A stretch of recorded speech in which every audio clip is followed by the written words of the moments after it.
Good evening, everyone. Good evening, Southwest District. Won't you put your hands together and give yourselves a round of applause?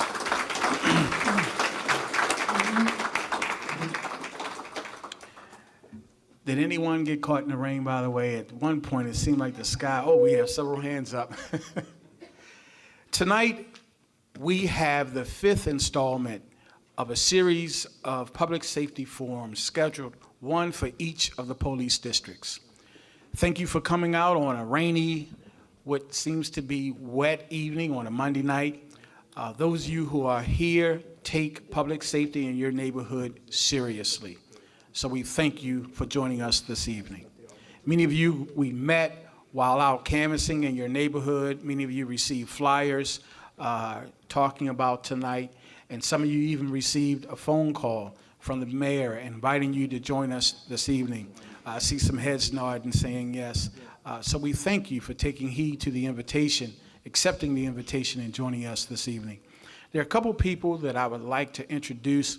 First, the president of the Southwest CRC. How many know what CRC means? Raise your hand. Someone other than the mayor and the council representative. Vicky, you said you know what CRC. What is CRC? Community Relations Council. That is correct. Thank you so much. The president of the Southwest Community Relations Council, none other than Mr. Marty Howell. Won't you put your hands together and welcome Marty.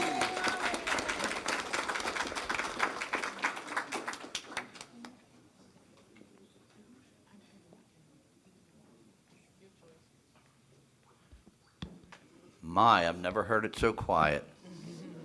But I see a lot of faces here tonight that I don't see at the meetings. Okay. You have time to complain when things don't get done, but if you're not part of the solution, you're part of the problem. But without further ado, we'll recognize our Councilwoman Helen Holding, Ed Reisinger, Pete Welsh,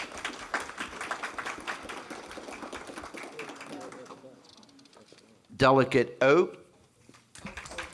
Oates. When you get old, you forget stuff. And then we also have with us Chief Ford, newly appointed fire chief. But it is a pleasure to meet and greet with those who I don't see all the time. And we really need to come together as one and by number, force by number. A lot of things don't get done, but that's not our aim. Our aim is to please and get our things done. I have a couple senior advisors that I will now turn over to them. But I really urge that you attend your community meetings, and your CRC meeting is held at St. Benedict Church, 2612 Wilkins Avenue in the rear, plenty of parking. We have some fun, and this in May, the 4th Tuesday, we always meet the 4th Tuesday of the month. This will be our closing exercise for the summer, and it's a potluck. So if I have everybody here, we'll be able to feed 2 communities. So, Mr. Gus? Yes, sir. And I also would like to introduce Madam Mayor and our Commissioner Batts.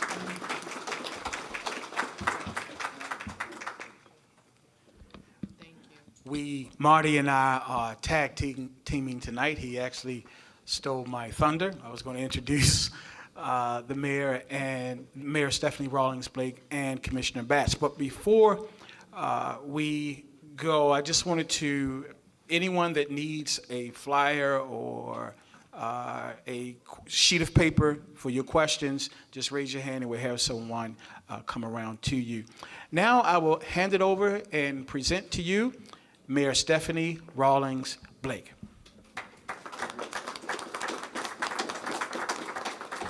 Good evening, everyone. Good evening. It is my pleasure to be here. Marty, thank you so much for opening us up today, and I want to thank my entire team, and I certainly don't want to forget Principal. Where did our Principal go? Thank you very much, sir, for hosting us today. It is, I think, a mark of true leadership when a principal allows the community to use the space to improve the community, and it's a true, at that point, it's a true community school. So thank you very, very much. It's always good to see you. And I want to thank all of the elected officials who are here this evening. I know that you all are probably feeling like you're on roller skates today because you had a council meeting this evening, correct? And thank you very much for being here as well. I want to thank Chief Ford, who has been to every one of these, and I appreciate the partnership.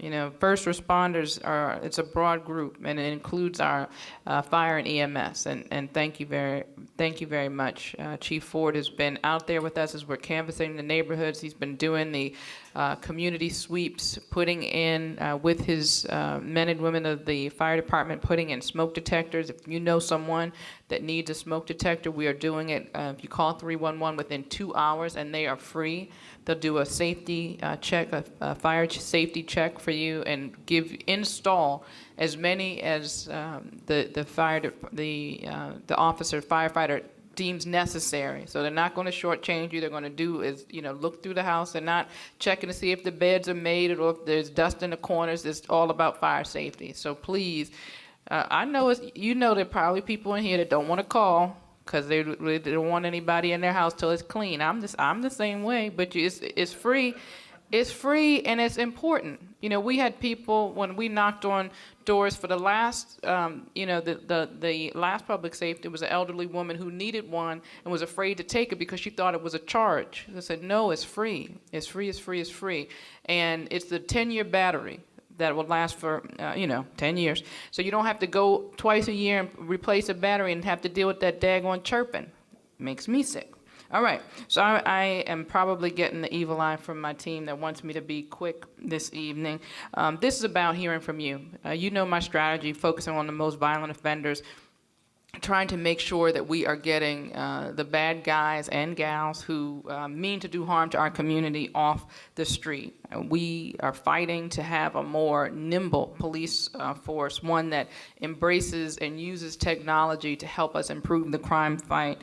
One that is proactive so we can do more to get the individuals who we know are causing harm in our community off the street.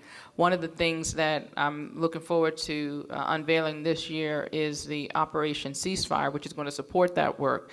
It is an initiative that is driven by the support of the community. It is a way to target groups of individuals. Some of these are gangs, some of these are more loosely affiliated, but they act in groups and commit violence in our community. And with Ceasefire, we are going to these groups of individuals and saying, if you want to turn your life around, we have resources for you. We have job training and all sorts of other opportunities. But if your intent is to continue to cause harm and disrupt our communities, that we are going to take all of the law enforcement partners that we have available, federal, state, city, everybody, and we are going to come down on you and everyone in your group. And that ceasefire has shown great results in other jurisdictions, and I'm looking forward to unveiling it later this year. We've been in the community talking about the issue. Right now they're doing the data dive and identifying all of the groups and all of the individuals, and I'm looking forward to bringing there. I want to make sure I'm touching all of the points before I turn it over to our commissioner. Oh, this is the last thing. And I'll skip it. If I know I'm going to miss something, I'll just bring it up later when we have the question time. I believe very, very, very firmly in my heart that Baltimore can be a much safer city. I know that you believe it too, otherwise you wouldn't be here. This would be a waste of your time, right? The only way that we're going to get there, and I'm proud of the progress that we're making. We are making progress. But the only way that we are going to see dramatic reductions and make them stick is to do it in strong partnership with each and every member of our community. So this is what the public safety forums have been about. How can we work together better? We have seen an increase in the number of tips that are coming in.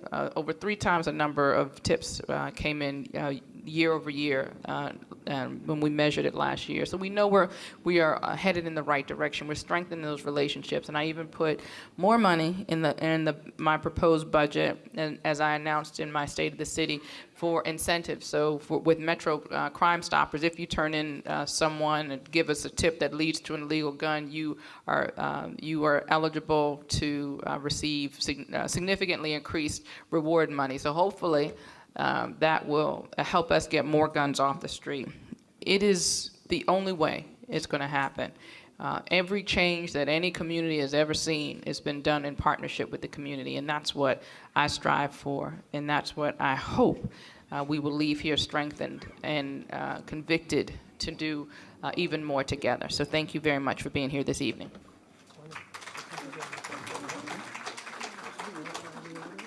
With that, I will turn it over to Commissioner Batts.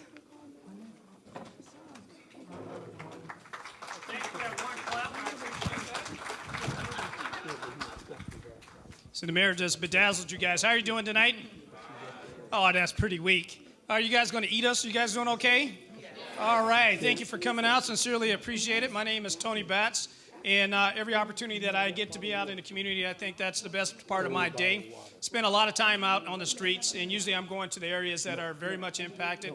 If we have violence that takes place somewhere, that's where I go. That's where I spend my time to make sure that I get to touch, to see, to listen, and to make sure that the community has access to me. If you have any meetings that you'd like me to attend, I'm out here almost every single night at some community meeting at some part of the city. So don't hesitate to give me a call. All I ask is give me some time to stretch it out, because I say I will come. People take me up on that. So I have a lot of people asking me to come to different events, and I will be there.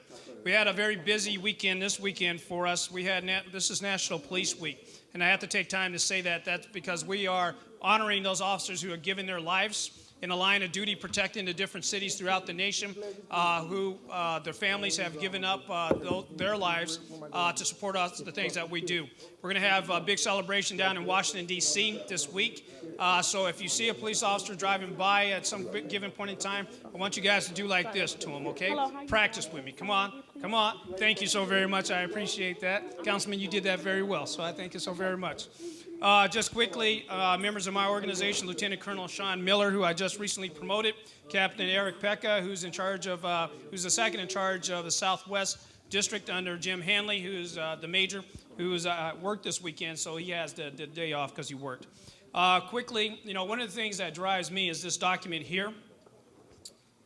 This is our strategic plan, and the reason that this is so significant for me is that this is our corporate business plan.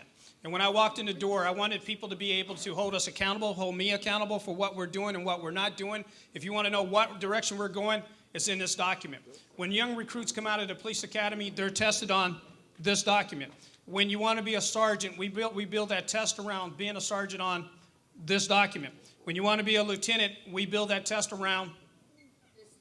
Thank you so very much. So this is a focus for the police department. I'm glad you're paying attention. I sincerely appreciate that. Every Monday when I sit down with my command staff, it's based on this document. Thank you. Thank you, Delegate. I appreciate that.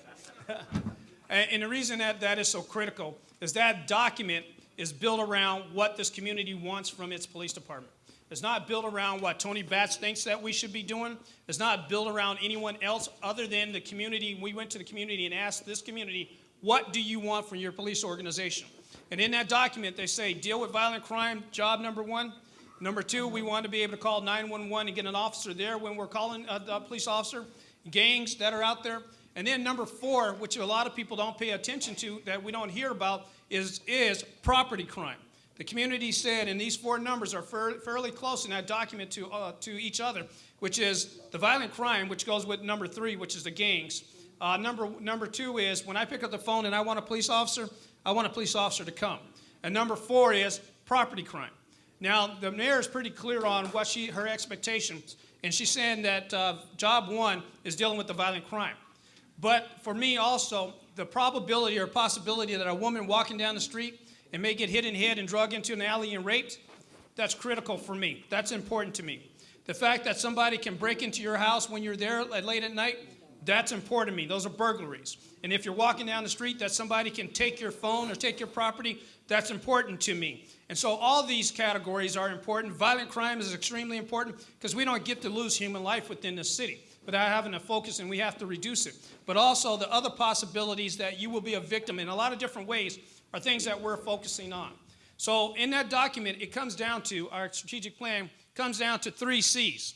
And the first C is crime, and we talked about crime. The second C is community. And that document there again is built around listening to the community. The reason that the mayor has us out here is to listen to the community. What I'm pushing my organization to become is a customer-driven police organization, which means that we don't tell this community what they want. We listen to this community, and we build their needs into the imperatives. And so that's what we're doing, and that's where we're going to move forward. The last C is credibility. And what that means is that I don't have a tolerance for the scandals. I don't have tolerance for the misconduct that's out there.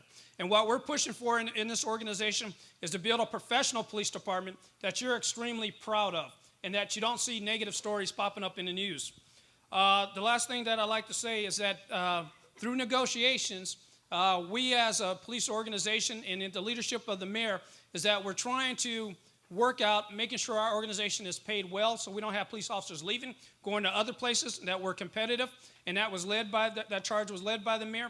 So as we go forth, whether it's technology, whether it's having compensation that is correct, and we're doing that compensation by making our organization more efficient. And so we're not asking for other means to make that happen. We're trying to become the most efficient organization. Again, based on that corporate business plan, that's what you hold us accountable for. You can pull it off the web. You have access to everything that I have access to with the exception of probably 2%. And that 2% is my deployment numbers, where I put the police officers at different times. So I don't want the bad guys to know where we're putting police officers at. But we're number one, we're changing technology, we're improving the pay scale, we're getting proper training to the organization, we're moving in the right direction, and you will see the progress as we continue. I look forward to your questions. Thank you very much. Is it hot in here to anybody? Yes! Man, we got a lot of energy on that. See, the problem with that is that when you have a bald man when he gets hot, it's embarrassing because I have nothing to stop that sweat from coming in my face. Look forward to the questions. Okay. Thank you, Commissioner Batts. Briefly, we have a presentation, Madam Mayor, residents, from the principal of this fine institution. Won't you please welcome Principal Carl E. Perry. He has a brief presentation.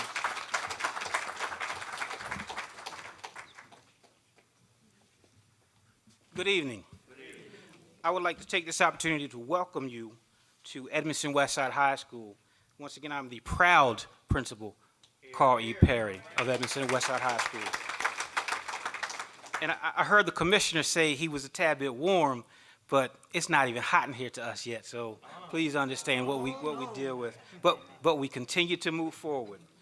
I'm sure that recently you've heard some information that we lost 2 young men over the past 5 months. And April 16th, we lost a young man named Michael Mayfield. Michael was, I can't sit here and tell you how wonderful he was.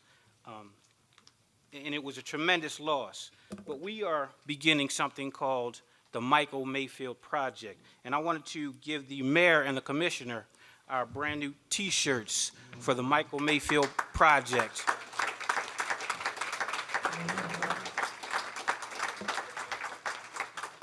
There you go, sir. Thank you. And everyone who receives this, all of my students who received it today, also received a pledge, and I'm also going to give this to the mayor and the commissioner. What we are doing is we are a true community, and we're going to stop the violence. The violence hits home, and it really, really set us back here at Edmondson Westside High School tremendously. We're going to stop the violence in school. We're going to take this act onto the road. We're going to stop the violence in other schools as well. What we're trying to encourage our students to do is peer out of the window. Let's counteract the stop snitching. Let's peer out of the window and call someone. You don't have to be known, just peer out of the window and call someone. In addition to that, our emphasis is pick up a book, not a weapon. So we're going to start this at Edmondson Westside High School and get it out to the entire community, and that's why we're here. We were presented with the opportunity. We want you to be here. Come into the school anytime you would like. As for me, as for my outstanding assistant principal, who's he will be a principal next year, Mr. Saeed Hill, and we're going to carry the Michael Mayfield project out. And welcome once again. Thank you very much.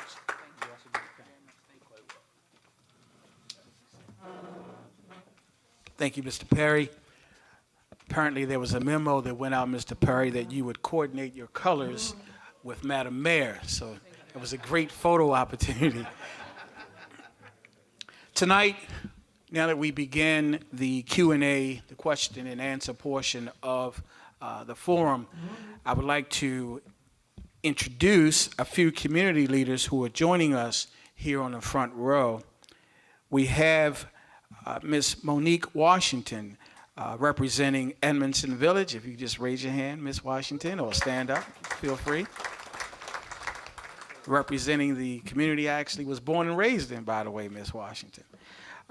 Next to Ms. Washington, we have Ms. Cynthia Shaw, president of the Lyndhurst Community Association, recent recipient of the Top Mom, the Mayor's Top Mom Award. And she has the Pandora bracelet to prove it. It's beautiful. It sure is. They don't make them in your size.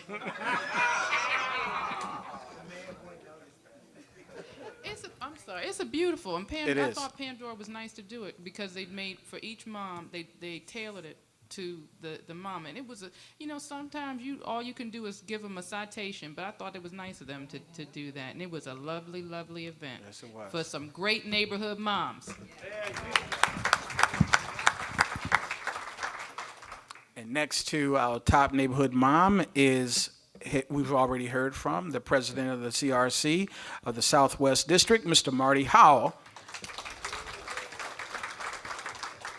And next to Marty is a dynamic couple, a couple I've had the privilege, Madam Mayor, of meeting with several times and connecting at various events, and that is Mr. and Mrs. Elsie of the Gwynbrook Garywood community. They've known me since before I was born. I know. So I'm expecting at least one softball question. So tonight we have, and we're joined by representatives from various other community associations, those of which we will hear from throughout the night, like Mr. Chris Williams of Hunton Ridge, like Mr. Hunt of, yes, like Mr. Hunt. Mr. Hunt, if you would stand, of the Rosemount community, also president of ARCO, many of you are familiar with. So tonight we will have questions from community leaders, one question, then we will go to the floor with two questions, and then back to the front row for one question, and then so forth and so on. Kicking it off tonight will be Ms. Shaw, who has a question. And by the way, holding the microphones are Mr. Christian Song to my right, your left. Come on a little closer, Christian, don't be bashful or shy. And to my left, your community liaison, none other than Mr. Larry Nunley.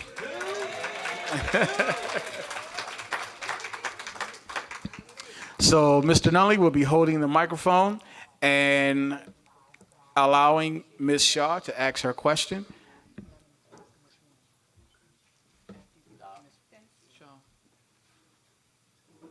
Hello, everyone. Is it on? Thank you.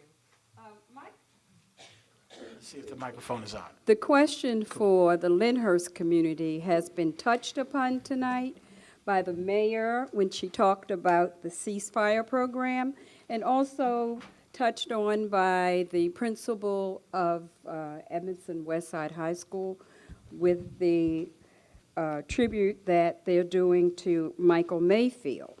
So the question is this: along with increased drug activity in our community, we have had an increase in youth violence. That's what was talked about tonight. What programs are in place, which we heard of one, ceasefire? What other things can we do to help our young people to deal with their anger, to set positive goals, to make positive decisions for their future? Because not knowing what they're doing once they go to jail, that's their future. To help develop their self-esteem. What other programs are in place? What can our community association do to help these young people, to help the parents dealing with these young people and the violence and the gang activity? Thank you very much for the question and really for all that you do and really care for our kids. I can't tell you how many times I've said it. We can't arrest our way out of this, the issue of violence, whether it's adult violence or youth violence. We have to look for other ways that we can engage our young people. So when we talk about all of the different ways, it's everything, whether it's mentoring. You know, there are so many organizations that provide mentoring, big brothers, big sisters, and help identify those young people that need assistance. There is, you know, things like the Youth Baltimore, the Be More Night Hoops program that we had. We had 2 different age group leagues that just had the playoffs over the weekend, trying to find more ways for young people to engage. Youth Works, trying to connect young people with jobs. If you know of organizations that can actually hire, and in some of our neighborhoods, the community association has hired young people through the Youth Works program themselves. You know, raise money to hire a young person and do, you know, clean up and different things. Kids need, you know, more jobs. Every year we have more children, more young people that sign up to want to work in the Youth Works program than we have jobs for. And we work very hard to maintain the funding, even when the federal government pulled that funding back. So that's out there. But I could go on and on and on. But it's not rocket science. You know, these kids that are falling through the cracks are doing it because, you know, they think nobody cares. Because in their mind, you see what's going on. You see what they're doing, and nobody's saying anything.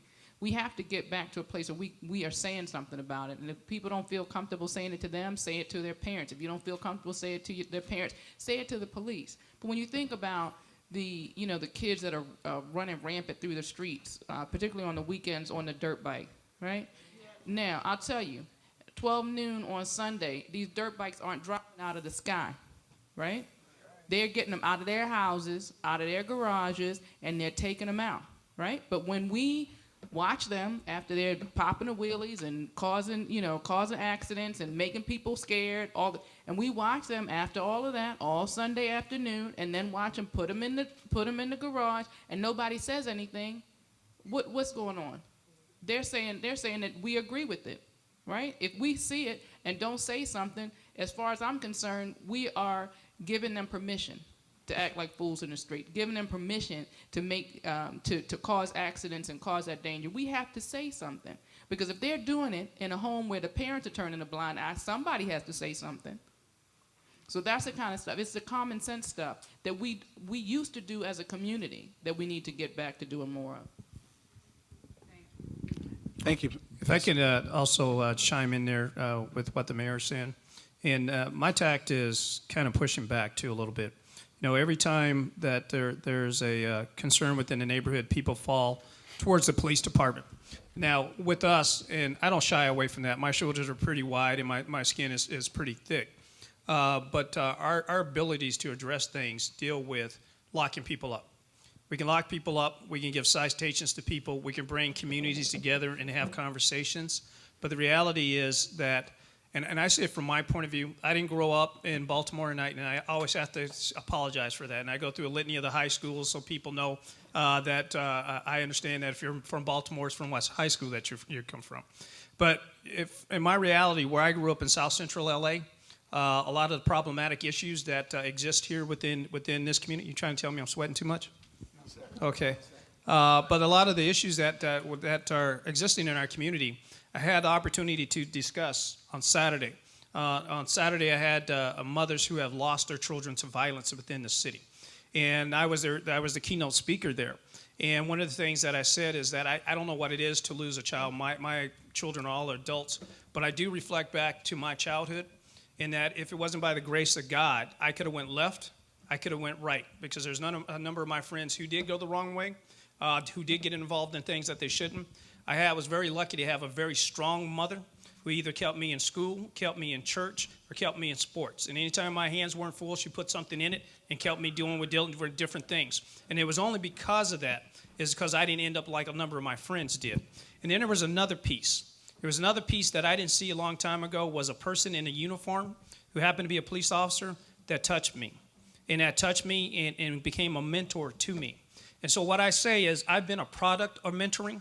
I've been a product of an adult saying, let me touch this child and it make an impact. Now, people can look towards us to solve all the problems within our community, but there's a responsibility also within the community to get involved, beyond just talking about it, beyond just having conversations. And there may be people out there who don't feel comfortable, and I get passionate about this in these meetings, and it's not an act for me. But there may be people who don't feel comfortable talking to a 16-year-old kid, because some of these young people out here are kind of hard. The reality is just true. There's some kids out here, because I deal with them. I get out here in the streets, I talk to them, I try to disarm them, bring the tension down, to have honest conversations with them. But here's the other reality, is that these 16, 17-year-olds didn't get here today.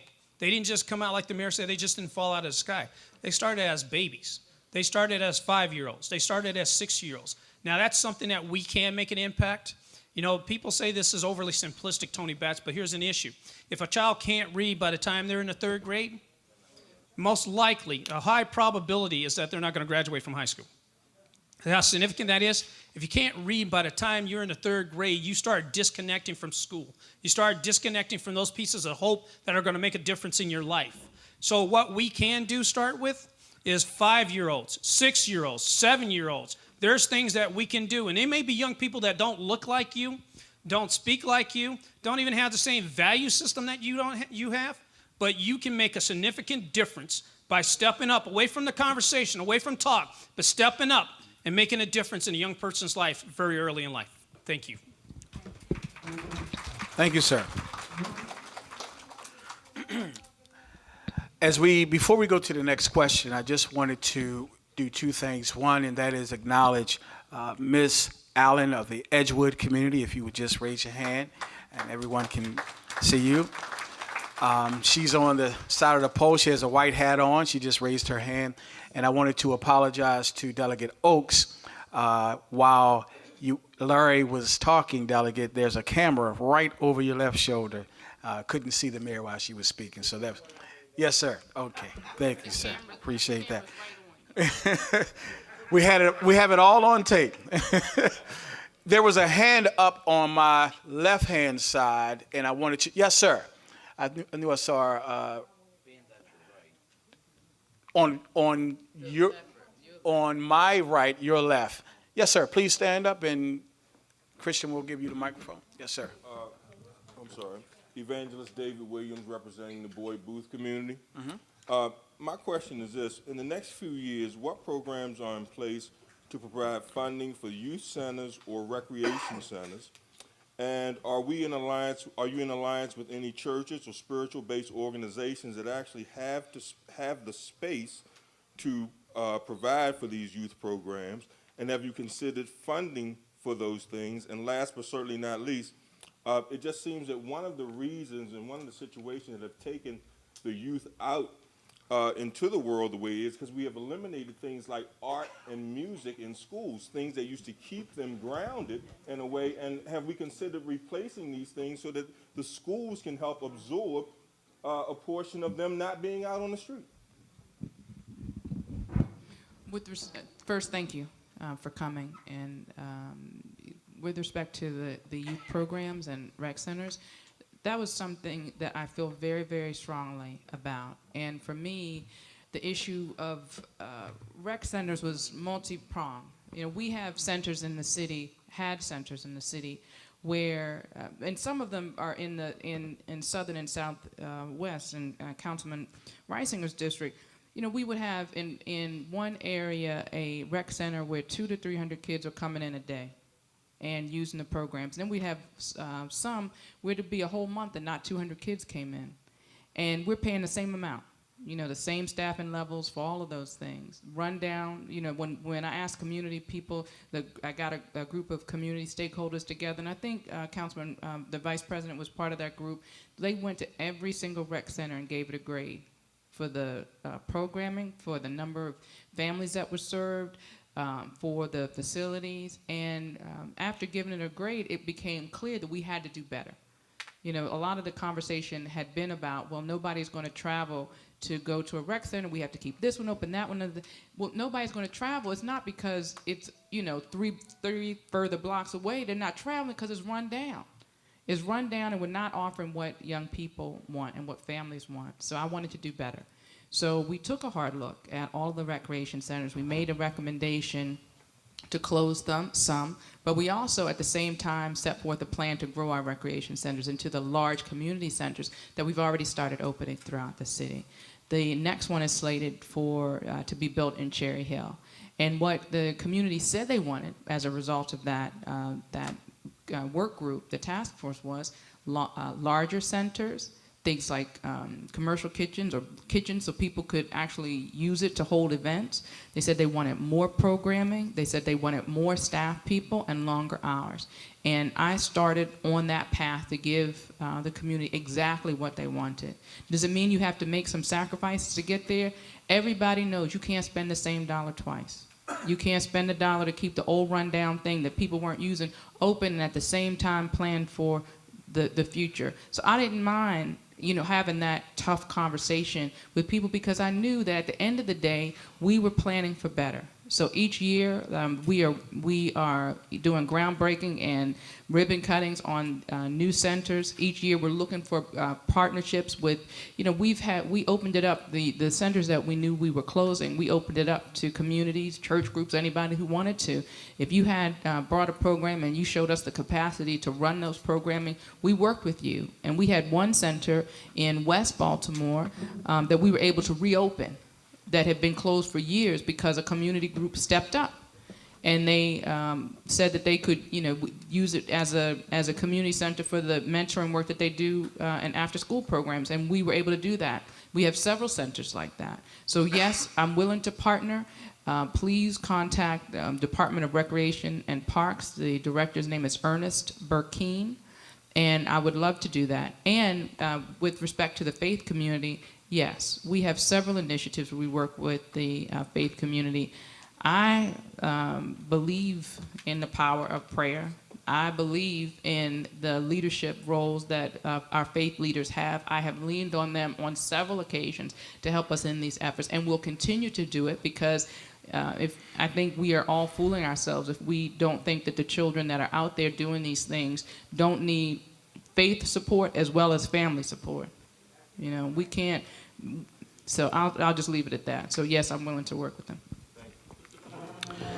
Okay, so I see a plethora of hands where the gentleman in the black T-shirt had his hand up, and then we will come back to Mr. Marty Howe. Where is Marty, by the way? Please. Good evening, Mrs. Mayor. Good evening. I have a question pertaining to the red line for you.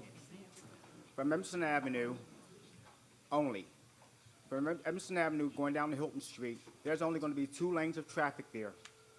There's only actually going to be 1 with the buses stopping. How are these people supposed to travel back and forth through West Baltimore with 1 lane of traffic? So are you going to tie it into public safety, or is this just a red line? This is just a red line question. Okay, so I will be willing, and Mr. Song can get your information so we can follow up on that. This is specifically, and I hope we were clear, we are focused on public safety. All right, so I'll take your public safety question, and we will get back to Kristen. We'll get your information, and we can talk about the red line. My public safety question is to Commander Betts and the lieutenants and his officers. I live in the community of West Hills. We very seldom see a police officer over there. In fact, West Hills is a community where there's motorcycles and vehicles with illegal registrations. So what does it take to get, do we have to call 911 in order to get your officers to respond to our community? Could you step right over there and get his address and his location, and you'll have officers there. That's that easy. You're making me aware of it. We will address it. The second thing is that what I didn't address is the motorcycles, and that's an issue for this entire west side of our city as a whole that are getting impacted on Sundays. 2 weeks ago, I told that young man there who has no hair on his head, he's a bald version of myself also. I told him that when I was coming to these community meetings at nighttime, that's a critical problem for this community. It's been impacting the community for a lot of years, about 20 years. We're going to try something a little different. Because last year what we were doing is that we were doing covert raids on where they're storing the motorcycles. We were getting information. The community actually was calling in, telling us where they were storing motorcycles, and we were going doing search warrants, dirt bikes, where they were storing them, and we were taking them into custody and trying to destroy them. And I want to do that again. So we still need people to call in. Apparently what my guys were telling me is that there was a film that just came out recently that glorified this dirtbag riding that's actually taking place in Baltimore. And we're starting to see more people come from other states because of the glorification of this. And I shared with him is that we're going to take a very proactive stance, and we're putting together some initiatives that are going to take place in the very near future. But we're going to try something different too. A lot of these young people contact each other on social media, and they talk on social media and communicate. One of the things I did in another city on the West Coast that I came from, it wasn't dirt bikes there, it was cars. And they were calling it Ghost Ride the Whip, where they jump out of their cars and let the cars drive out by themselves. There again, much like here in Baltimore, we were impacted there about 20 or 25 years of this activity. What we ended up doing is saying that we're going to track social media. So if you're organizing, or if you're the organizer of bringing all these people together, if there's a crime that takes place, we're going to have criminal charges filed against you for organizing for criminal activity. And when we started looking at taking off the heads of people organizing these things, we also looked to go to YouTube and put messages out there by people who were seen as icons by the young people out there in the street saying that this isn't safe. It cut, for the first time, it reduced and stopped that activity over the first time in 20 and 25 years. We're going to do the same thing here, and I got to talk to the state's attorney. If you're organizing these dirt bikes, if you're organizing them to come to Drew Hill on the Sundays or ride through the neighborhood, I think you should be held accountable. If there's an accident that takes place, if a kid gets hurt, if a shooting takes place, if any criminality takes place whatsoever because you organized it, just like a person organizing a concert, you should be held accountable, and you should be held accountable for criminal actions. Once they start to understand that when you organize this, we're going to put this blame on you, I think we'll start tearing this apart a little bit. So we're going to do some covert activities that are going to take place, much like we did last year. We're going to bring in a lot of resources on Sunday to start addressing these things, and we're going to deal with the social media, hopefully with the state's attorney support, in a different direction. Sean, you want to talk about that a little bit? Yep, actually the state's attorney who will be involved in the case is sitting in the back, Ms. Katie O'Hara, who handles the Southwest and Western District. Like the commissioner said, and can everyone hear me? Okay, I apologize. Like the commissioner was speaking about, we have a lot of different covert activities in play. We actually just finalized the meeting today at 1 o'clock to get everything rolling. And these these initiatives that we will do will entail the usage of the helicopter, covert surveillance online, infiltrating these organizations within the social media networks like the commissioner was speaking about, as well as actually infiltrating them real time with possible undercovers deployed amongst them in a covert surveillance capacity. A lot of these young men that ride these dirt bikes in your city, in West Baltimore, Southwest Baltimore, a lot of them are not from here. They actually bring these motorcycles in from out of state, and the social media is the connection between these groups to identify not only the heads like the commissioner was speaking about, but the underlings who actually follow them to your neighborhoods and your streets to cause havoc.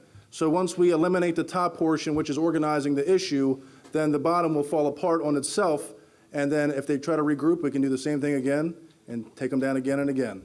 But a lot of that will be specifically encompassed on the information that we get from you, the community. If you're not providing us the information real time or calling 911 or 311 about where you see these dirt bikes riding, then we're not going to be able to deploy real time to them. So with your help, with the help of the state's attorney's office and what we're going to do in the police department, I have no doubt that we will be able to solve this problem for you. What's our friend from the state's attorney's office? Katie O'Hara. Katie. Hey, Katie, when we take these motorcycles in, can I crush them? Can I just crush them? You can tell me that later. I'll tell you that later. Okay. And Thank you, Kristen, Commissioner. please. Christian, please make sure to get the gentleman's contact information so we can follow up on this red line issue. Thank you. All right, in the state of New Jersey. One second, sir. We're going in order. Gus?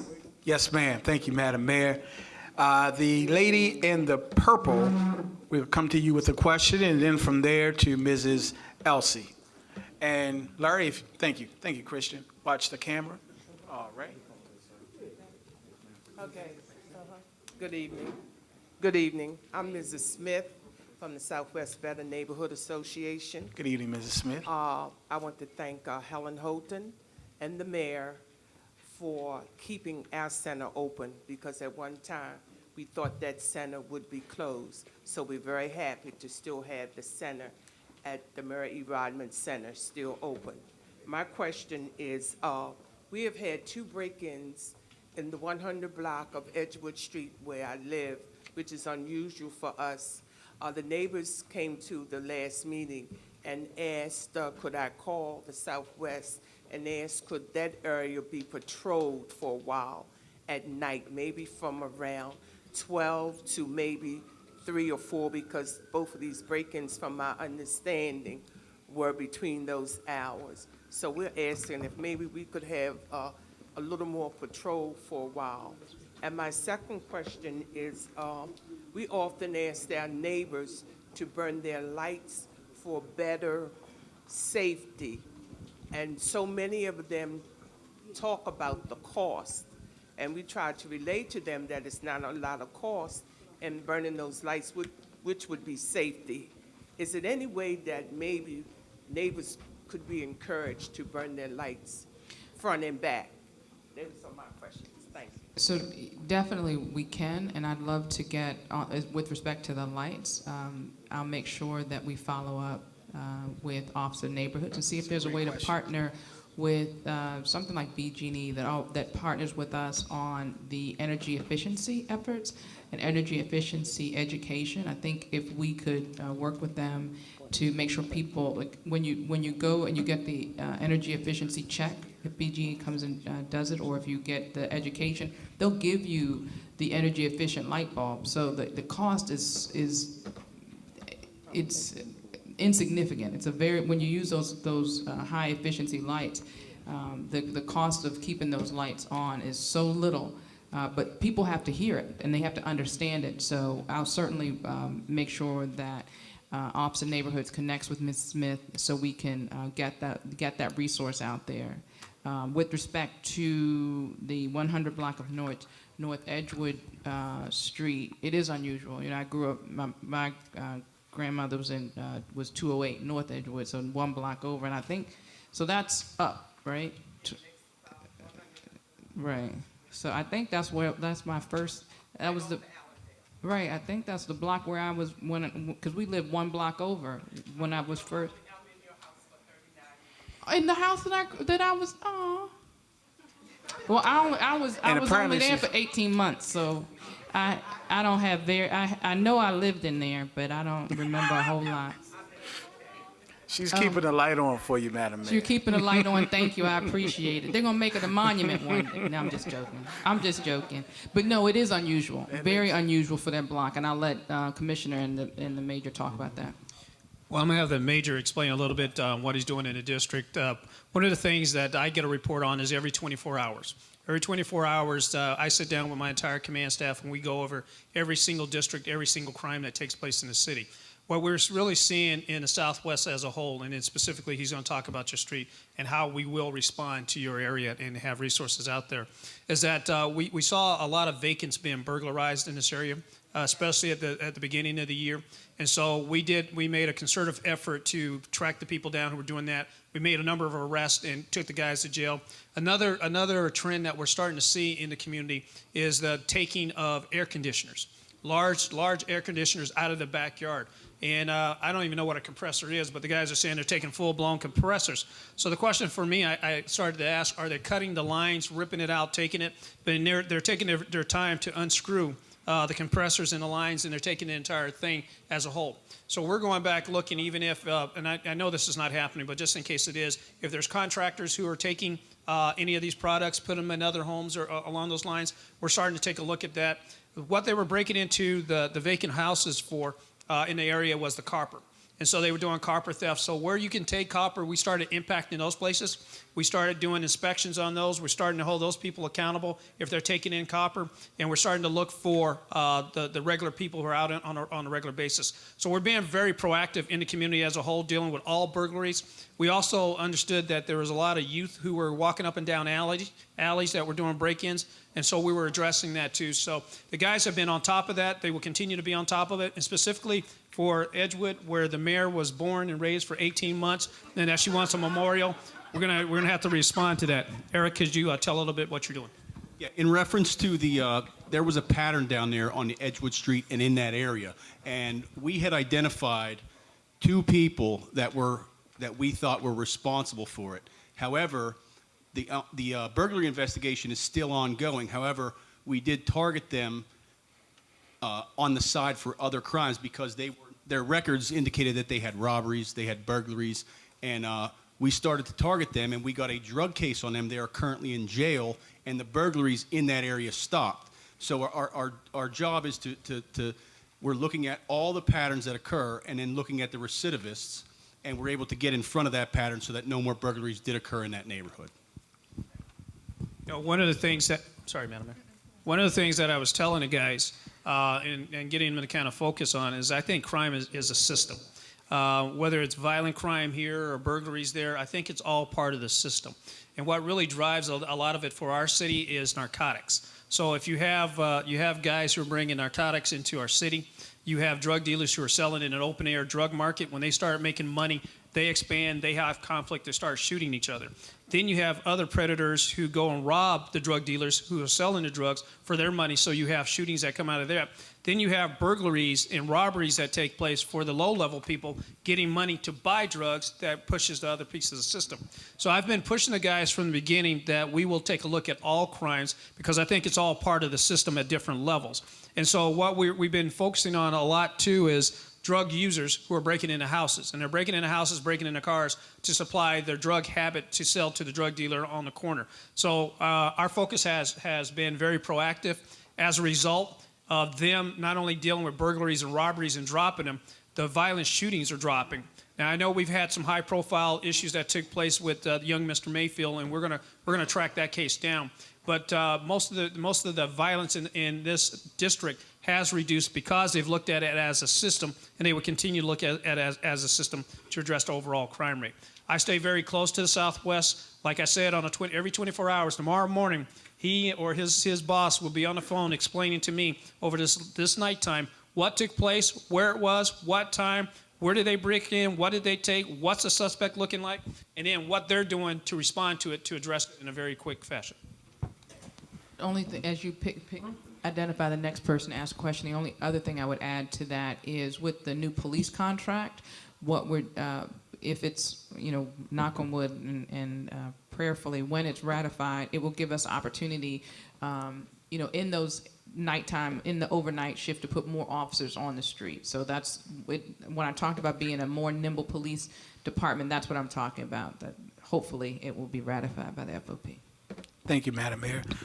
Ms. Smith, that was a great suggestion about the light bulbs. That's something we will definitely look into and follow up with you. I spoke with Larry. He said that he has your contact information. Okay, great. I'm sorry. Yes, sir. One more suggestion on those burglaries. Now that we all have cell phones now and we have Android phones and iPhones, take pictures of your possessions. Take pictures of the serial numbers on your possessions. Whether it's air conditioners or things, we are recovering lost goods when we're arresting these guys. And take the time, take a picture of it, keep it in store, so when we find these things, we get the property back. We can hang that burglary on that guy and send him to jail. Okay? Thank you. Great. We have Mrs. Elsie, who has a question that she would like to pose to Madam Mayor or the Police Commissioner. Larry? Good evening to everyone. First of all, let me thank the city officials and the police department for the job that they do, because it is a difficult job. And if we work with them, perhaps there'll be a change. One of the concerns that our community has, and they've given it to me in the form of a letter, and that is, in the 3000 block of Windsor Avenue, we have many young teenagers and young adults who hang in front of steps, walls of vacant buildings, and this occurs during the afternoon and the late evening hours. And there are several vacant properties in this area. The citizens who live in this area are seniors. And of course, there are several churches, and people go back and forth, going to church and coming in the evening. We're concerned about the safety of our senior citizens, and we're asking that as the police officers cruise through the area, because they do on occasion, is it possible that they could shine a light on those vacant properties to kind of see whether or not there's any activity? And even if there isn't at that particular time, someone will tell someone else that the police came through, shined a light in, and we need to vacate that particular area. The other concern we have is the unoccupied houses that are in the 3000 block of Windsor. Again, here, vacant lots. How do we find out who owns these lots, clean them up, or give them some sort of penalty for not keeping it up? That would be quite helpful. Thank you. One other thing, and that is, how are individuals receiving licenses for approval for group homes in our community?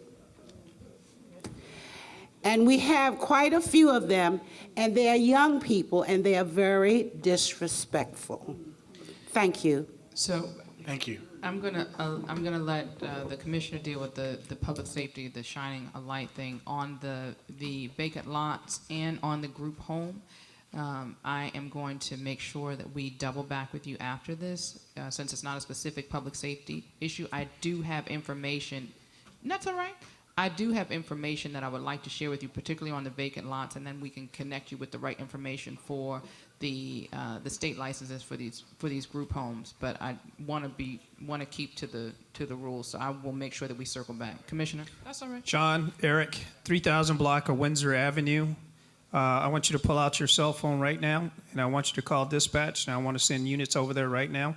I don't want them to shine a light. I want them to get out of the cars. I want them to start engaging over there. So give them a call right now and send somebody over there right now.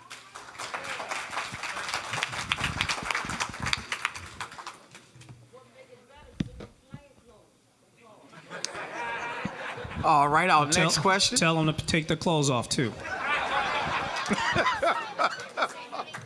Oh, boy. Commissioner, you're 3 for 3 tonight. Yes, ma'am. To my right, we have a question. Christian? Yes, ma'am. Hi, my name is Cynthia Tinsley. I'm Vice President of the Carrollton Ridge Community Association. Ms. Connie Fowler, sitting in the second row. Ms. Connie Fowler, sitting in the second row, is our president. I had a question, Commissioner, with regard to Foot Patrol. We kept hearing over and over again, there's going to be more Foot Patrol, there's going to be more Foot Patrol. It happens for a little bit, then it's pulled back. Technology, innovation, all of that is wonderful, and we need that, but the human condition doesn't change. There still needs to be that connection, and that's something that really works. And everybody knows it works, but we just can't seem to get it going. And the other thing, which I know is going to be controversial, has to do with dogs. From the 60s, with the the use of police dogs attacking, doing segregation. It's put a bitter taste in people's mouths. But to deal with the open-air drug trafficking, if we had some drug-sniffing dogs who could occasionally come into those areas and sniff out, that would put drug dealers on the alert. That would help cut down, I really believe, a lot of this open-air drug market, because they know that the dogs can sniff out their drugs. It can force them, force some of it off the streets. So I'd like to hear what's the possibility of doing that. I know it's controversial.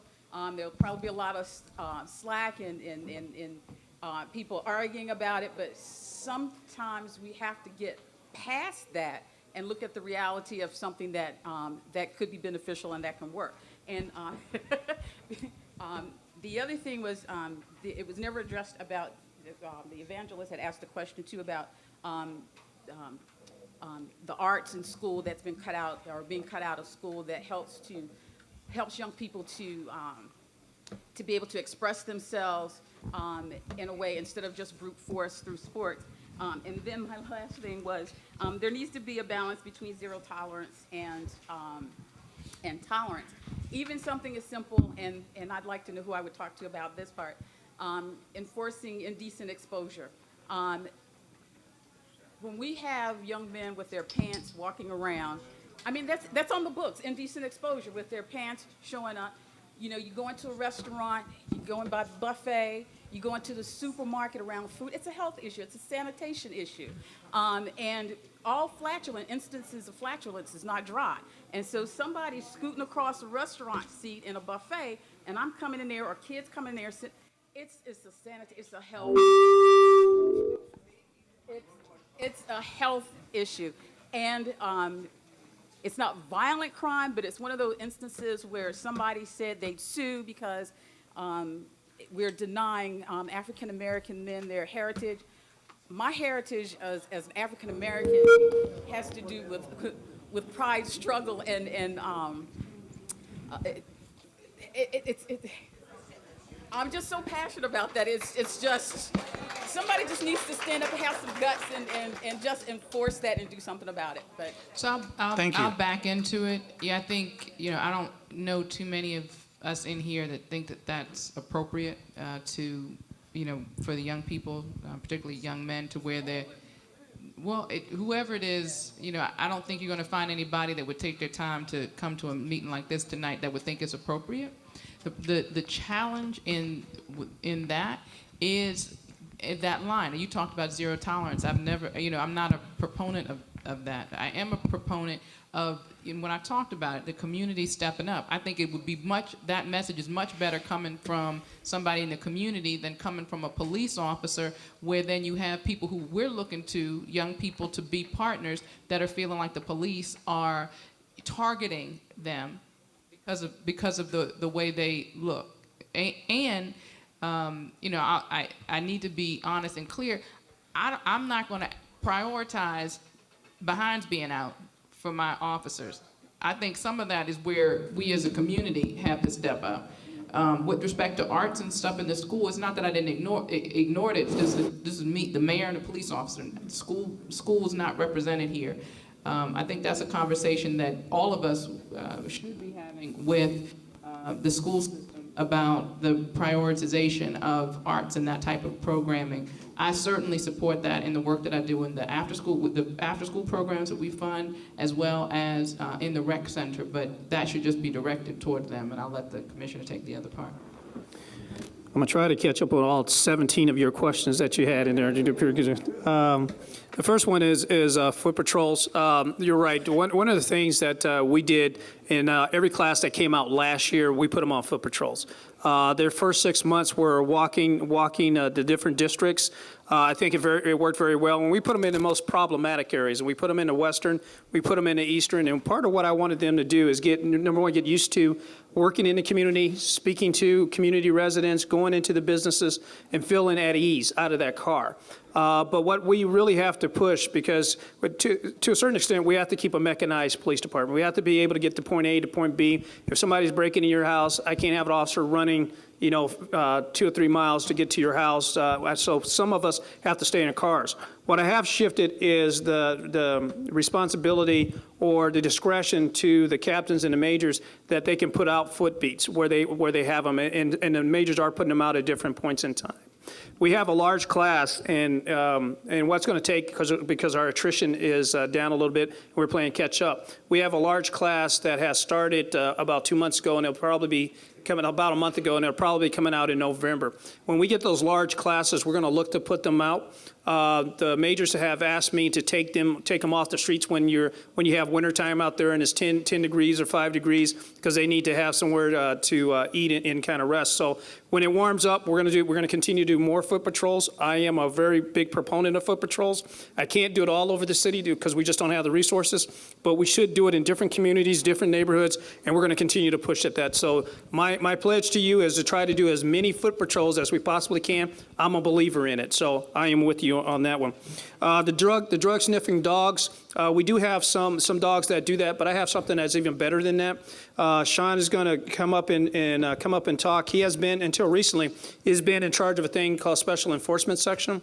I had to kind of tear that section apart. Before it was called VCIT, Violent Crime Impact Team, and we did a lot of stop and frisk related stuff. We did a lot of zero tolerance related kind of stuff, and I think over the years we've had a impact on the community where we're not seen as a supporting part to help the community move forward. I don't think you stop every black male that you see. I don't think that you stop and search everybody. I think what we do is that we identify the violent repeat offenders. We know the bad players that are in there, and we go after them. And we go after them with a laser focus to remove them from the community that they're causing harm. What has been shown in scientific data, empirical data, time and time again, that is somewhere close to about 5 to 8% people cause the pain in our community.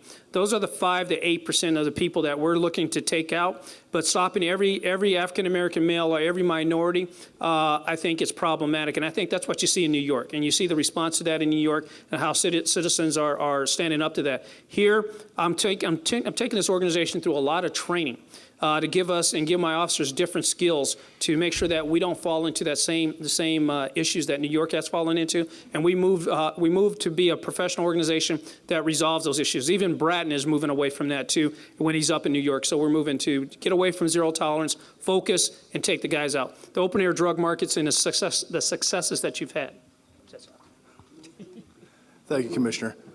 Yeah, like the Commissioner said, back in July, I was the captain of the Southwest District, strangely enough. Some of you might recognize me before. The Commissioner asked me to come down, promote me to major, and had me take in charge of the Special Enforcement Section. Well, the first thing I did was sneak around for 2 months and figure out who needed to be there and who didn't. And within that third month, I came to the Commissioner and I said, "Sir, can I kick out a third of my guys?" And he's like, "What?" I subtracted 28% of my manpower because they were just young, hard-working officers, but they didn't have the skill set to do the kind of operational work that we needed to get done. Undercover work, covert surveillance, dealing with informants, usage of the narcotics investigations like we needed to get done. Shortly after that, we reconfigured the manpower to put them in certain units. The Violent Repeat Offenders Unit, we have a squad dedicated just for that. Goes right with what the mayor was talking about before. We have major case squads now that can take an investigation from ground level all the way up to wiretap. Undercover squads. We had barely one, now we have several. We don't have any canine dogs yet, but we're working on that. And no. The undercover operations, just to talk about them and themselves, 735 post in the Western, which connects to Longwood and North Avenue right by Cobb and State. Without a doubt, it was the most violent post in the city last July and August, without a doubt. It drove the Western and Southwest District violent crime right there on that border. We were able to infiltrate that organization 4 to 6 weeks. I won't get into the strategy so much, but just know that after we were done, we indicted every single member of the organization within a 6-week period. How many people did you take up on that? There was 9. So these 9 people were causing all the violence in this entire neighborhood. And by addition by subtraction, manipulating the manpower of the Special Enforcement Section, we were able to do the things that you want us to do when it comes to subtracting these bad guys from your neighborhood. It was simple as that. Then you had Oliver. Talk about the other parts in the community that you've taken up and the numbers. The next operation was the Oliver community in the Eastern. Another example of one of the most violent posts in the Eastern District. Usually the Eastern District, it's a very violent neighborhood. We were able to infiltrate the cocaine shop there, which had, it was 7 guys in all in the cocaine shop, and 4 of them were actually wanted for murder. The homicide section just needed that little piece to close these cases, but we infiltrated them with the drug angle operationally on the back end. And strangely enough, while we're doing the cocaine undercover operation, there's a heroin shop right next to us. So not only we indict the cocaine shop, but we had 16 guys in the heroin shop that we also piggybacked off of that and had them all indicted simultaneously as well, as one criminal conspiracy enterprise. You did Pigtown recently? We did Washington Boulevard. I know Washington Boulevard's had a lot of problems down at the bottom end, especially by Carroll Park.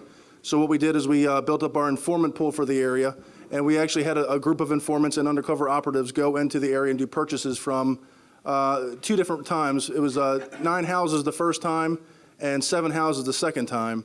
And I think we had about 12 people arrested or indicted. And the last gentleman was actually on probation for murder, and he had 2 handguns in his house, which we weren't sure if he was trying to take his wife into custody as a shield, but we got to him first, and he's in jail, and he's done. One of the other things, one of the other things that he's kind of modest about saying is every one of these areas, and he's only giving you some of them. There's a lot more. Every one of these areas where his guys have gone in, the violence has subsided.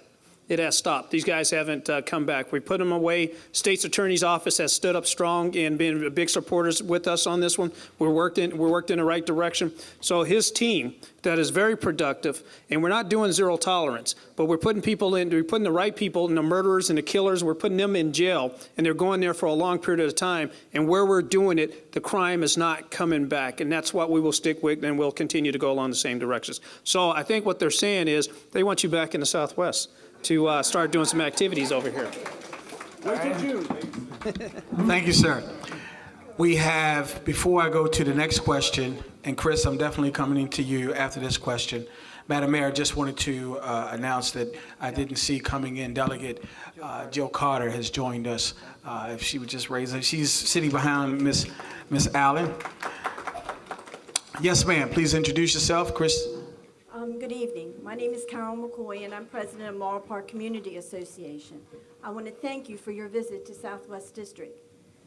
Morrow Park has a terrible problem with our youth.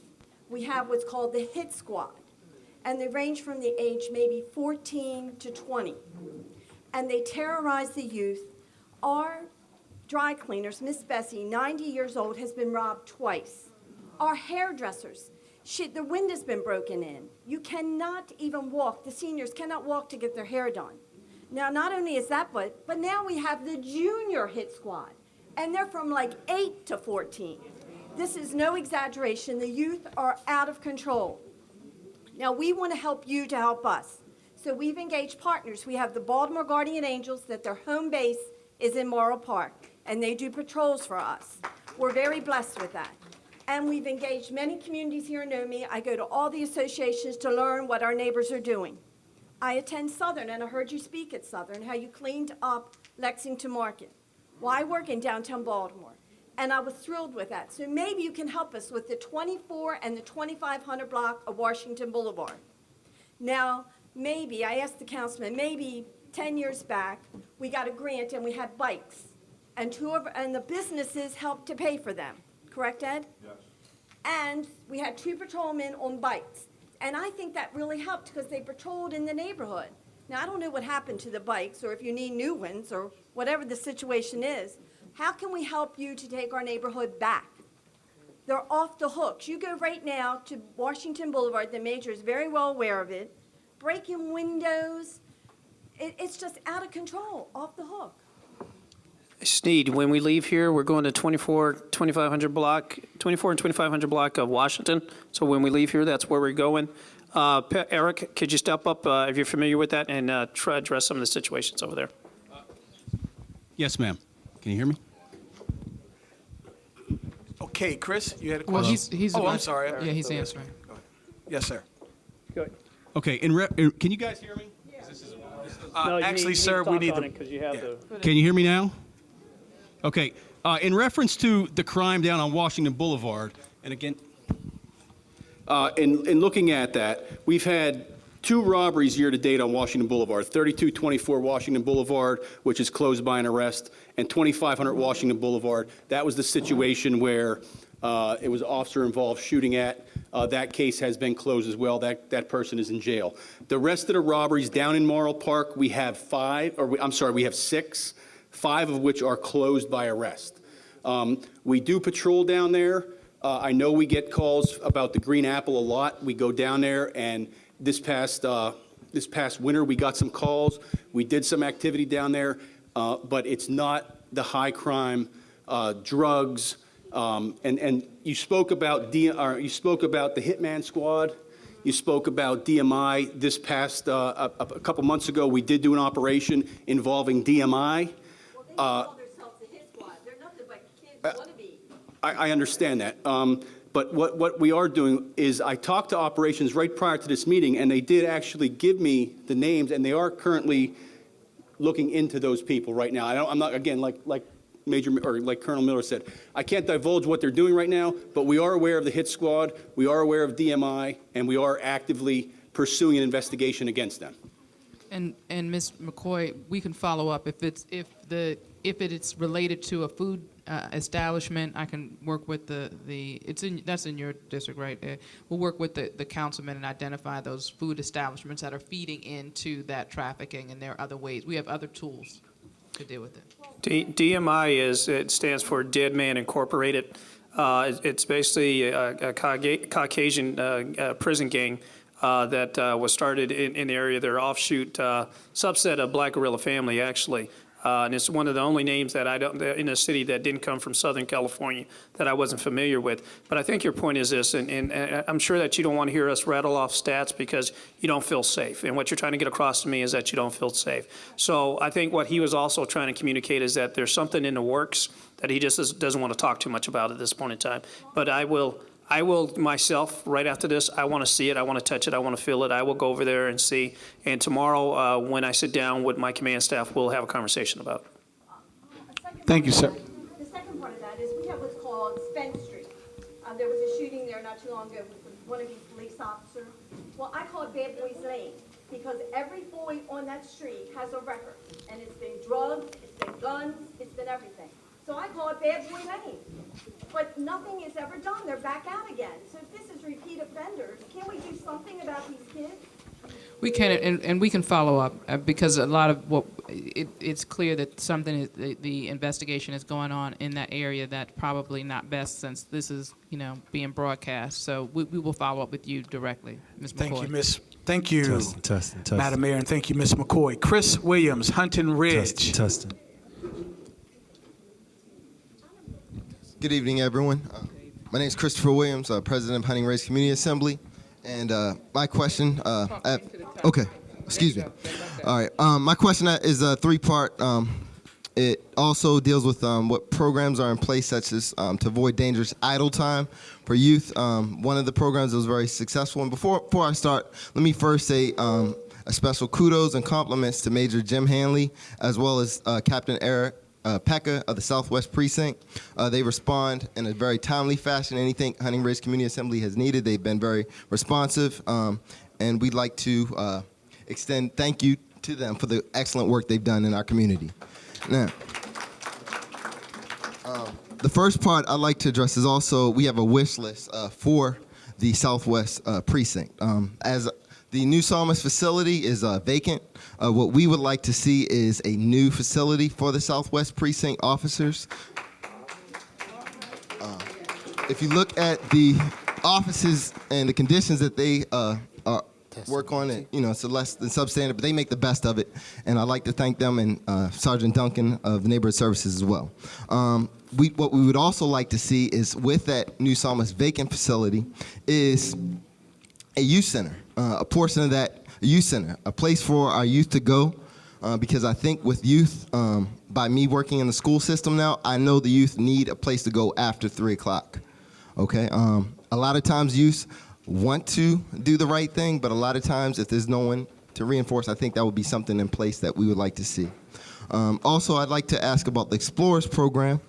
and to see if that is continued. I know they were once very active in the community, and I think it was a positive reinforcement. So kids at an early age would look at the police not necessarily from a negative impact, but a positive impact in how they can see a future career. And last but not least, we would like to see greater outreach from the state's attorney's office as far as impact. So we, as a community, can serve impact letters so we can draft for these individuals who are arrested and tried. Okay, thank you. Thank you very much, Mr. Williams. I'm going to go in reverse order. I know that there's a representative here, at least one, from the state's attorney's office, so we'll make sure that you connect. She stood up and acknowledged that she's going to connect with you. With respect to the police explorers, I'm going to let the commissioner talk about that. One of the best explorer programs that is in the city is located not too far from here in the Southern District, and it's an incredible group of young people, and that's something that we believe in. The explorers program is our farm team for the police department, and fire chief, our chief of the Fire Department, Chief Ford, has been working very hard to develop that same type of program and stronger for the Fire Department, working at Douglas and Dunbar, and to really create pathways for careers in public safety with our young people. Everyone says we want more of our police officers to be from the city and live in the city, and they say the same thing about the Fire Department. I'm so proud that when I was interviewing Chief Ford, he talked about wanting to make that a priority, and he is. So we're encouraging our young people who want to have careers in public safety, whether it's through the Explorers or through the programs. I keep pointing over here. I think he's, he's, okay. Well, Chief Ford, y'all will tell him I said nice things about him. Either, through those programs, we're really serious about getting, creating those pathways for our young people to get into these positions. With respect to new psalmists, I just want you to be aware, this is part of the promise to the community when the development was built, that was coming down, and that money is part of the budget that the delegates just passed, that the state approved money for that facility to come down. That was part of a very, very long-standing agreement with that community. Just, there was a couple questions that needed to cover off of that. We do have a very strong Explorer program. Each district has their Explorer program. What I'd like to see here in the Southwest is to expand the Explorer program that we have, and I think this is a great opportunity in which to do it. Maybe, Eric is right in the middle of answering a question right now, but perhaps what we need to look at is not only getting the good kids involved in Explorer program, but some of these young kids over here that may be on the line in some of these neighborhoods that need activities. Part of what we're also doing, I was talking to the mayor, and she had given me an idea that with Rexham Park, they also have mobile vans. And part of what we're doing now, and I have Lieutenant Colonel Mel Russell looking into it, we're going to borrow their van that has basketball hoops and different things in the back of it. And our NSU officers are going to go to those areas where we have some of the problematic issues. And we're going to cordon off the streets, and we're going to do activities with the young people out there in a very positive way to start to see, even with my police officers, to start interacting with them, especially with the summertime coming up. And I don't have enough vans to be all over the city, but in areas that are bringing up here, I think it serves a couple different things. Just like the Explorer program, I told you I was mentored. I was an explorer. I was a police explorer, which made an impact on my life long term. And so if we can get these young kids who are on the borderline to get involved with this police explorer program, I think it's going to have ramifications that people can't even realize. With us getting out there and playing with kids on the streets in the middle of the daytime, you may not think that's a big thing, but many of these kids are used to us. The only time they see us is when we're dragging their aunts and uncles off to jail. And so when you can take that moment in that second and be Officer Bill and playing basketball with them, it goes a long way. There's a little thing that I do when I travel around the city. Anytime I see kids playing on the basketball court and my guys, we're driving around, I make them stop. And I get out of the car, and what usually happens is I walk right in the middle of a basketball game, and I say, "Can I have the basketball?" And they look at me, "We're not giving you the basketball. You're the po-po. We don't even want to talk to you." you. And you can see all the attitude, you can see the eyebrows, you can see that, it's almost like they're smelling something that's really stinky that you just walked up on. And so then what I usually do is I pull out a $20 bill and I said, here's the 3-point line. Who here can make a 3-point? I give you $20. So one or two of them will come over and they'll try and they'll miss it, and then another walk up and say, are you serious? I go, yeah, I'm real serious. And then they'll start lining up and they'll start shooting. Then I'll go back to half court and I go, I have $40 here. Who can make the shot at 40? And you have all these kids come out of nowhere to take the shot. And then by the time what they don't get, by the time I'm finished 30 minutes later, they're talking, they're funning, we're having conversations. And we were on another part of the city, and one of those kids that I don't even remember walked up to me and just wanted to say, Officer, remember I was on the basketball court and you guys were over there and you stopped and you said, hey. And just that moment of playing around with them made a huge difference. And I actually pay them the money too when they make it, when I have to give them that $40. That's why they really think about that $40. But afterwards, those kids talk about that. Us getting out there with that truck and getting out there in that street with the kids, that makes a difference. The Explorer program makes a difference. So I want a police organization that is seen in a different way, that we're not just coming to neighborhoods to take people to jail, that we're part of the community. And we have to take on some of these tough young people. And so what I really want my officers to start doing it, and I have to give them the tools to do it and make sure they feel comfortable. And part of those walking beats helps the officers feel comfortable. They need to grab on and mentor young people. I've been doing this for 33 years. I can't tell you how many mentorees I've had. I have young kids that I started with when they were 10 who are grown adults now. And they're calling me, telling me, thank you for that contact. Those contacts go a long way. That's where we bring hope. That's when we become a part of a community. So whether Explorer programs, whether taking times to get out of the car and talk to these young people, that's what we're going to push for. That's what I'm pushing for to make a difference within the community as a whole. Thank you, Commissioner. Just a few notes to make before we go on to the next question. There's a gentleman, yes, sir, I'm coming to you. I have Miss Monique pose a question, and then I'll come to you. And to the lady, yes, put your hand up again. I see you, yes. The principal has a limited staff after normal working hours here at the school. So we just want to make sure that we wrap up in a timely fashion so that he and his staff are able to shut the building down and leave, and we can go in an orderly way. So we're trying to do this quickly. Before we go to Miss Monique Washington, is Andrea Jackson still here from the Maryland Transit Administration? Can you raise your hand? Okay, you're in the back. Okay, can you connect with Mr. Warren Smith? Can you raise your hand, sir? Okay, he has a question, as did someone else from the Red Line. I just wanted to connect you with the young lady who represents the Red Line who's with us tonight. Okay, Miss Monique Washington, and then from you, sir, you in an aqua shirt, and then the lady here, and then we will move on. Yes, ma'am.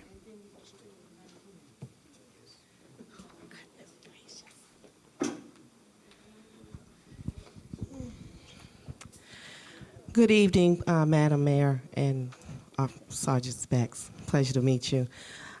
We all can agree here tonight that things didn't happen overnight, and they're not going to get resolved overnight.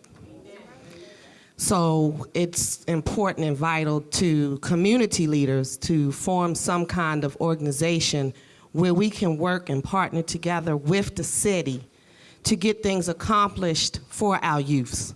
We know the recreation centers were closed, so that's a done deal. It's over with. Now we have to step in and do what we have to do as community leaders.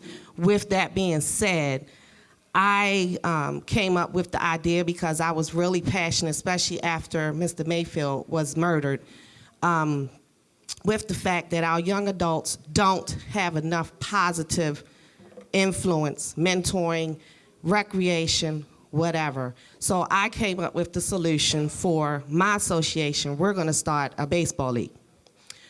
With going forward with that, and I'm ashamed to say this, I walked my community just recently and found we had 3 baseball fields. So where Stokes Drives is being started this week to be repaired. With that being said, I believe another solution would be for the laws the laws are outdated, we know that. So somewhere along the way, the laws need to be updated so that the criminals can get a message that they can't continue to go through and just take our youth, because they do have a promising future. We can pull some of them back in. Also, I want to say, is there some kind of way that the city can partner with the association, since the recreation centers are being closed, to allow us some kind of funding? When you say that, are you talking about one that's open now? Because there's no closure on the future. Well, some of them were closed, right? Yes, but some of them in your district, particularly Mary E. Rodman, that was slated to be closed, we made a way to keep it open. So I'm not 100% sure which one you're talking about. So, well, we have one on Wicklow Road. I've been concerned about this for the last 5 years. I was told the city didn't own it. Then I was told the school owned it. Called the school. They said they didn't own it, and it's, from my understanding. So it was turned over to the school, so we can follow up. I don't know. No, I'm telling you, it's turned over to the school. It was? Okay, so we want to, with it being in the community, find some kind of way that we can get access to it as well, because I'm seeing they have a lot of little tournaments down there, but no one has made an effort to include our kids from the community. So with that being said, is there some kind of way that the city can partner with the association to give us some kind of funding? Because I had to go out, it took me almost a year to find sponsorship to get this going, and I don't think it should be that hard for our young adults. So I will say a couple of things. Yes, we're willing to partner. The issue with the funding is we are establishing the partnerships that are reopening some of our closed rec centers when we have a partner that has the capacity to raise funds as well and to operate. So I think it deserves further conversation, and I will make sure the Office of Neighborhoods follows up and coordinates a meeting with you and Recreation and Parks for the program. With respect to the one that is operated, that is currently owned by the school, that's a whole different conversation that has to happen with the school system, and we can help facilitate that communication with the principal. Just like here with Principal Perry, you know, we're here because of the leadership of this principal. Anything that happens in that school facility will happen because of the leadership of the principal in that building. So I agree that it is essential that we create the partnerships. I just want to, we are determined to make those partnerships that work and that have the capacity to continue, and that's why we're going to set up a meeting so you can sit down. Because I know we're short on time, can I say a couple things real quick? Eric, one of the things that Christopher Williams just got up and he walked away, he talked about the Explorer program. I want you to start thinking about how do we expand that Explorer program that we have here in the Southwest. So I want to walk away and actually come back with a plan to do that. I want to introduce this young man over here. We were talking about people getting involved in community. He's standing there by the door. He's kind of, I'm embarrassing him right now. His name is Ryan. And the reason I kind of point Ryan out, Ryan lives in one of the toughest neighborhoods in our city. It's one of the more violent parts of the city. He is a police officer. He stands out in that community because he does not look like that community, but he lives there. And when I met Ryan, I asked him, why don't they break into your house? Why don't they smash your car? Why don't they shoot at you? And Ryan is, not only does he live there and has lived there for a number of years, he's part of the church. And the more important thing that he does is that he mentors the young people in that neighborhood, and they have a healthy respect for him. When we're out on the street, you see kids run up to him all the time, Mr. Ryan, how are you doing, in different parts of the city. And so the reason I take the time to say that is that, you know, these police officers get banged for a lot of different things. What you don't get to hear, you don't get to hear about the Ryans. You don't get to hear about the guys who are given a lot to trying to turn around our youth within our city. And so anytime that I get a chance to highlight these guys who are doing it in the way that I think policing should be done, as a mentoring, trying to bring hope to a community, trying to help kids to succeed, I like to point him out. So please give him a round of applause and who he is.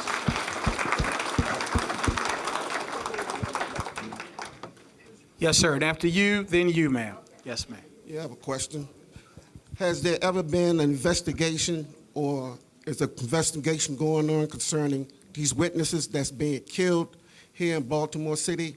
How are these other killers getting their address and killing these people like this? We had someone, I think it was Fulton in White Marsh. Has any kind of investigation being done about how these people getting these people, killing them? We can have more witnesses. Also, in reference to the motorbikes, dirt bikes, possible solution, I go to New Jersey, they do not let customers pump gas. They have a service attendant who will pump gas and put it in your car. If we can get something like that here in Baltimore, that's fine. Maybe that can help, that's part of the solution. And anybody wants gas, you can get a 1 gallon gas for your lawnmower. I mean, you know, we can come up there and age 25, and I can't understand people coming to Baltimore just bikes. They got them bikes, they passing drugs. Thank you for your comments, kind sir. It is a lot of people coming for the bikes. That is a culture not just in Baltimore, it's in Philadelphia, it is in Jersey, it's in New York, it's on the East Coast, and that's one of the things that I learned. But, you know, one of the things I think is that we got to be very careful when we're saying that we're having a lot of people killed because they're witnesses, because what that does is sin and error. Let me finish. I was respectful for you, so just give me a chance. Because we don't, not saying that it doesn't happen, but it doesn't happen with frequency, and that is a critical piece to put out there. If you say in a meeting that people are getting killed left and right, that sends chills up and down the spine. Anytime that we would have a scenario like that where a witness was intimidated, we go after that with a passion, because I need people to step up and say, this is what's going on. I need people to call in and not be afraid that that's occurring. We have, with our violence that takes place, there is a number of things that are criminal versus criminal a lot of times. When you have a drug trade or a drug shop, when it's making money and it wants to expand, then you have conflict with another open-air drug market. I share with you also when you have street robbers robbing other drug dealers. And so a number of times these drug dealers know the other drug dealers that are taking place. And this is not good people who are being impacted this way. And no one should be giving out names anyway, but here's what takes place. You have this mythology that goes on that you have no snitching.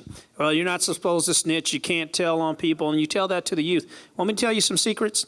When we get those criminals into a room at the police station, they tell on their grandmother, they tell on their mama, they tell on their daddy, they tell on everybody. So it's a mythology. It's the young kids who believe in that silliness and the young kids that kind of hold on to it. But the hardcore criminals are out there, they don't believe in that. They'll give up anybody so they don't have to do any hard time. And they will blame other people for giving up that information too. So it's not always that someone is leaking some type of information. It's the culture that the guys are in. The bigger piece that I'm trying to get across is, you know, I may not be able to save them, and I take this back to this, and it goes back to the Explorer program, it goes back to the walking beats, it goes back to these kids out on the street. We have to get these kids before they get to that stage. We have to make an impact on the front end, because once they're in that system, I'll be very honest with you, once they're in their system, we go after violent repeat offenders. So if we arrested you once, we go back after you again, and once you get into that system, it becomes very difficult for you to get out of that system. So it becomes very critical that we start with the babies before they start down that road. We have. You're next. Because I know better, because I worked in the prison. Anybody who goes to court that gets the whole, Sir. addresses and everything. I done seen it. Thank you, sir. I appreciate that. Thank you. Yes, ma'am. We have it literally.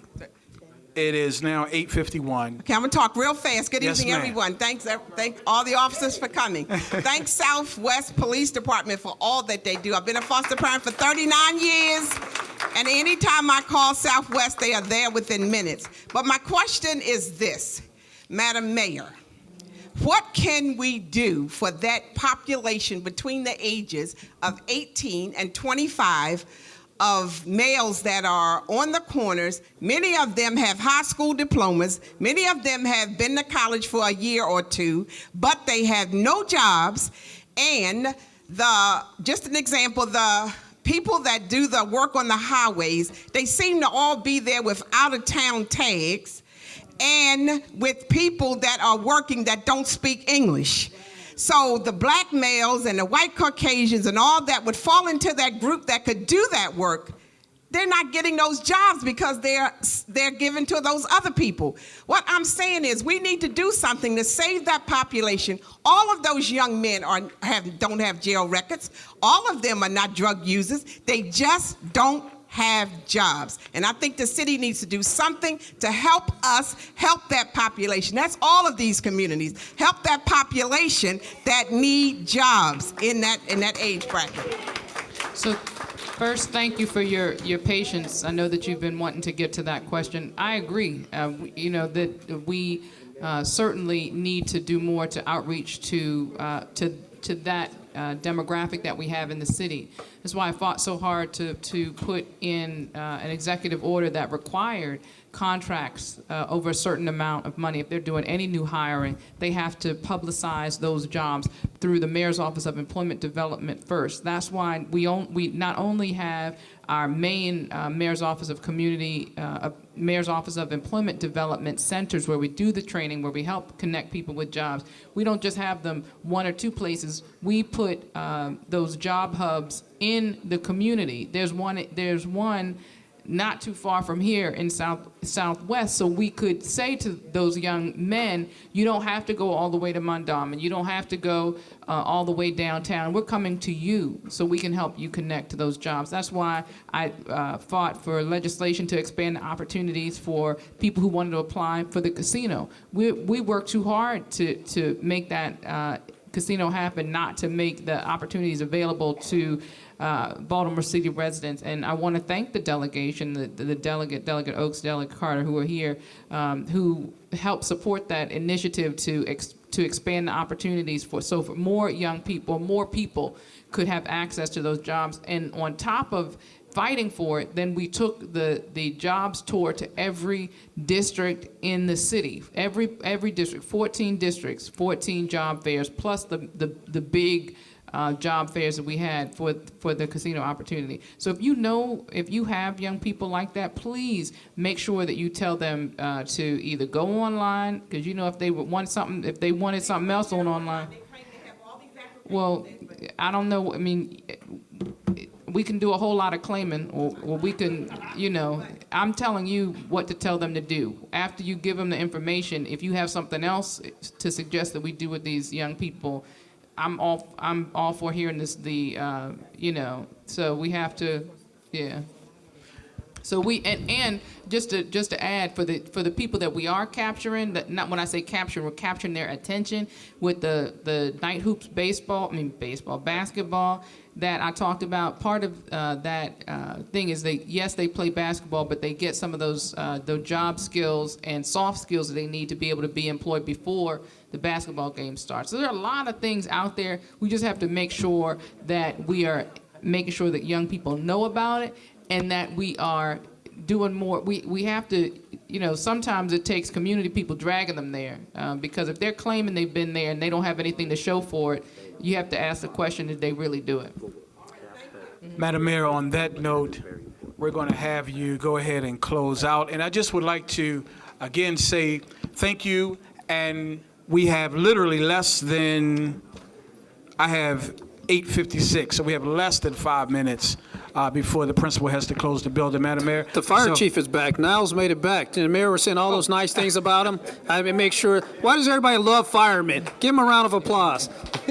I will say this, please. In the less than 4 minutes that we have, I don't need to make a closing thing except for to say thank you. If you have not had your question answered and your hand is still up, I am asking Mayor's Office of Neighborhood people to connect with you right now so we can make sure that your question gets answered. Absolutely. Thank you so much for coming out. God bless you. Thank you, Madam Mayor.